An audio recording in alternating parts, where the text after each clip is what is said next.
Okay, welcome back to episode 2 of Space Potaters. In this video, I'm going to show you how to burst the aliens when the laser hits them. Lots of code to add today, so let's get started. And the first thing I'm going to do is head over to the animation tab, add 5 aliens.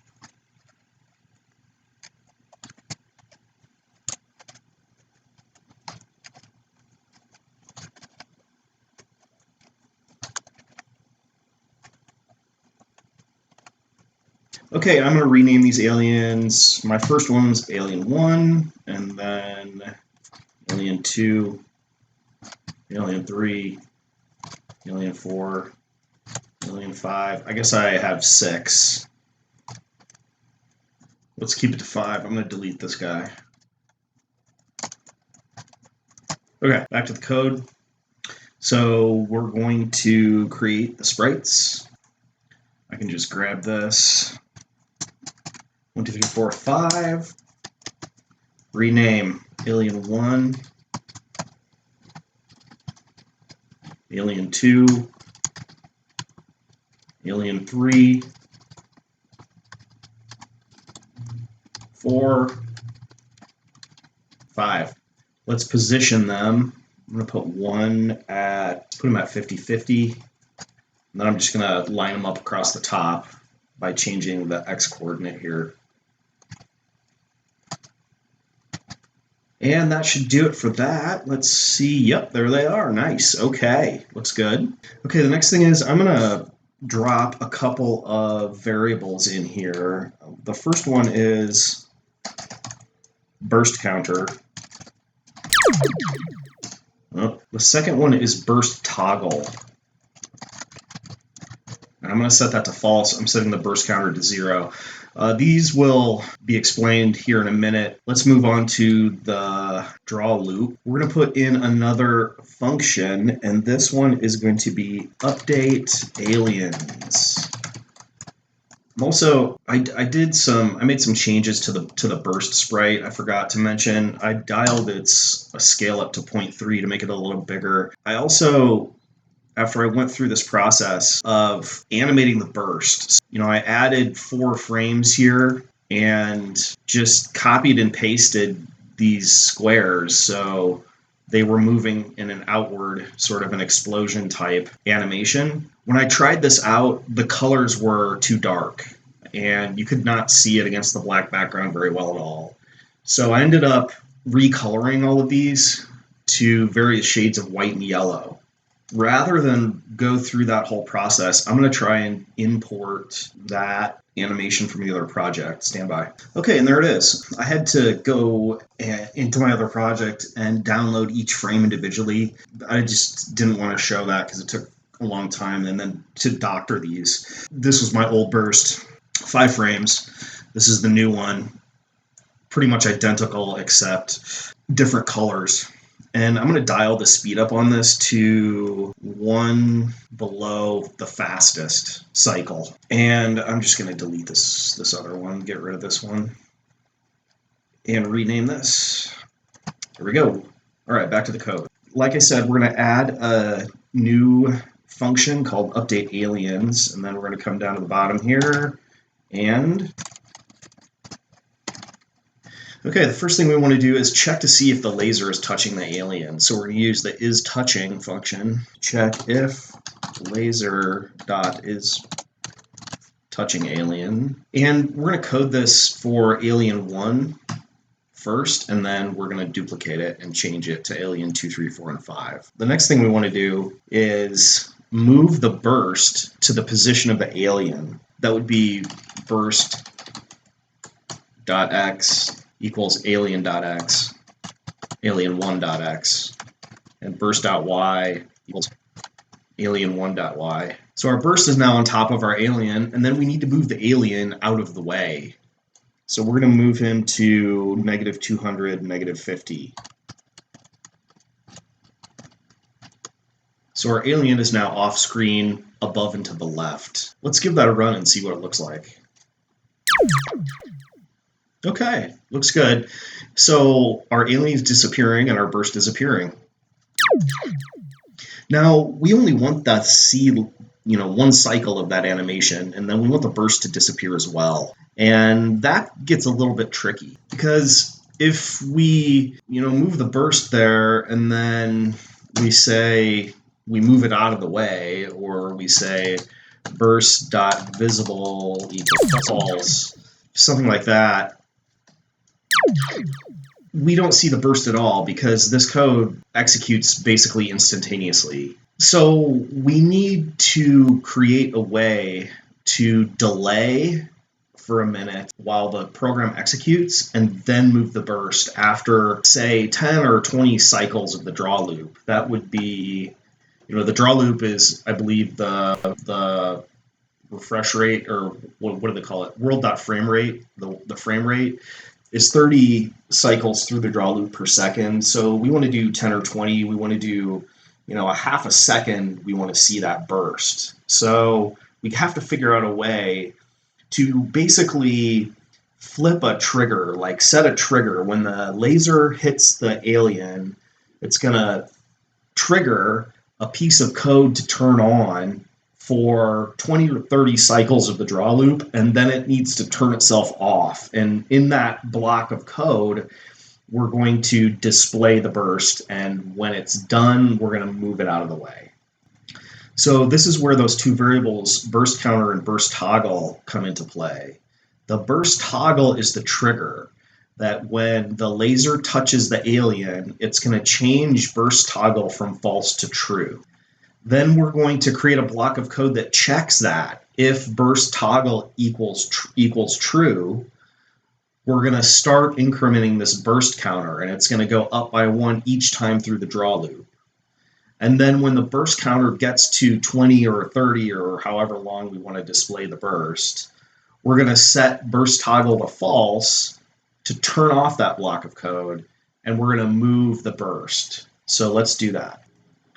So we go back down here. If laser's touching alien, we're going to, let's get this out of the way. We're going to say burst toggle, set it to true. Now we're going to create another conditional that says if the burst toggle is true, execute this block of code. Make sure that when you're checking for conditionals, if you're checking equality, you're using the equals and not just equals, or you'll get crazy bugs. So the laser hits the alien, it sets our burst toggle to true. Then we execute this code. If burst toggle is true, we have to increment our burst counter. And I'm using burst counter + here. That's the abbreviation for burst counter equals burst counter +1. So that's, again, just a shorter way, a more compact and quicker way to write burst counter equals burst counter +1. So we increment burst counter each time through this. I'm also going to put in a command here that turns the burst animation on. That's burst.play. And then inside of this if statement, we need another if that checks the burst counter. And let's say 20 right now. This condition, when we go 20 times through this, 20 draw loops, it's going to trigger this conditional if burst counter is greater than 20, and then we're going to turn this block of code off by saying burst toggle equals false. And then we need to reset the counter for the next time a laser hits an alien, so we need to say burst counter equals 0. We also need to move the burst out of the way. And finally, we need to pause the animation or stop the animation. I also forgot up here that we need to reset the animation to frame 0 when the laser touches the alien.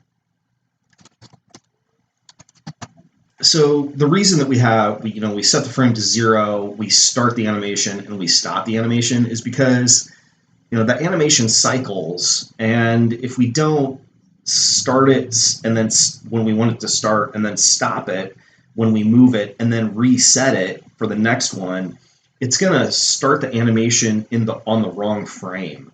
And each burst is going to cycle through that animation differently, and it's not going to look right. We want it to start as a tiny, on frame 0 as a tiny dot, expand to frame 5, and then disappear.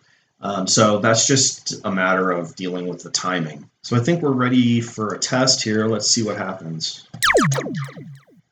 That's pretty good. Let's try it again.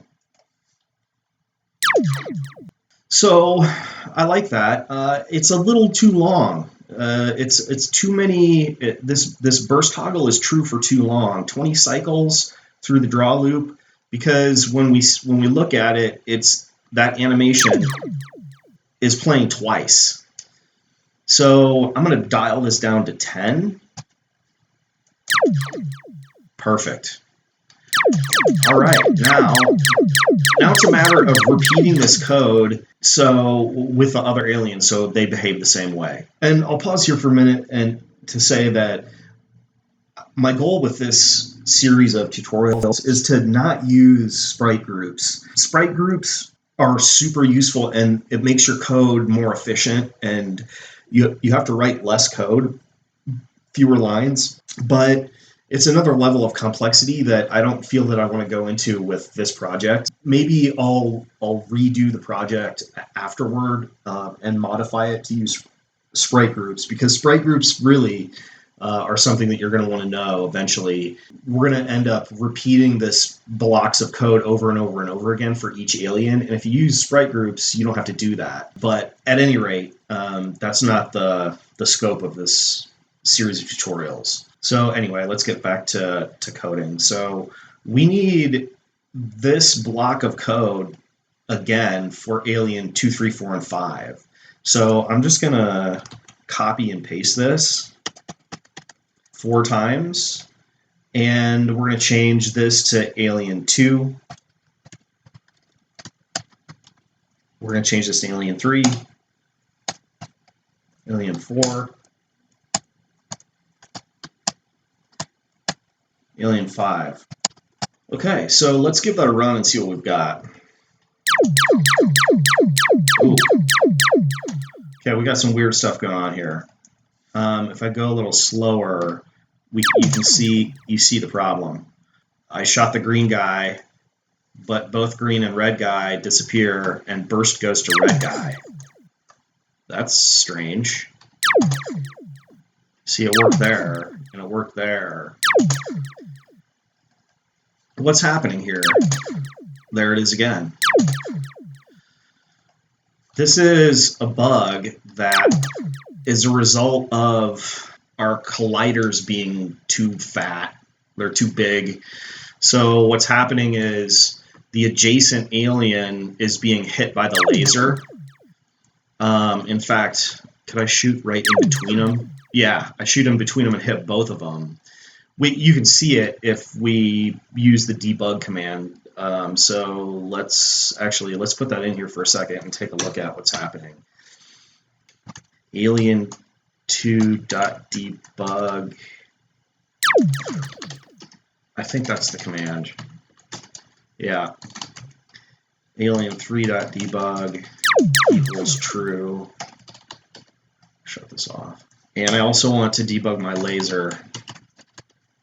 So you can see that it shows the center of the sprite with the crosshairs on these aliens now.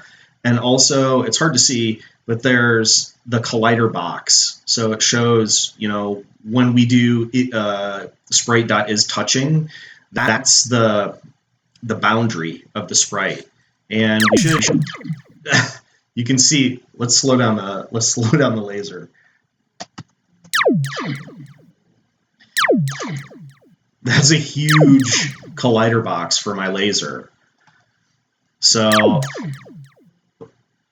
fortunately, this is super easy to fix. We go to the animation tab, and what I forgot to do was crop my sprite, because the sprite is like the whole of this field here, which is 100 by 100. That's giant. We want it to be just the laser, right?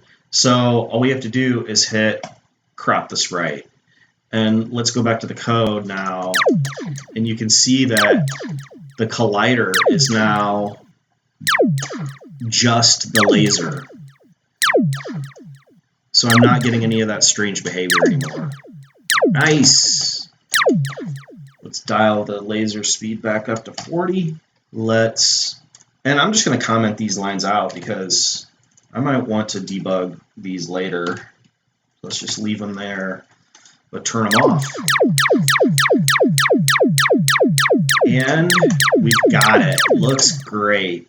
Now, what's left but to add the sound effects? Go back down to update aliens, and when we hit this guy, we want to play sound. I think I used, yep, that's the one. Nice. Okay, let's copy that into the others.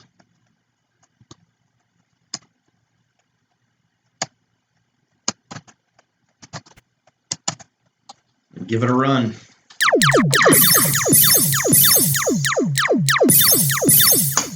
Nice. All right, I hope you guys enjoyed that one as much as I did. That's all for this time. Tune in next time for episode 3 of Space Potaters.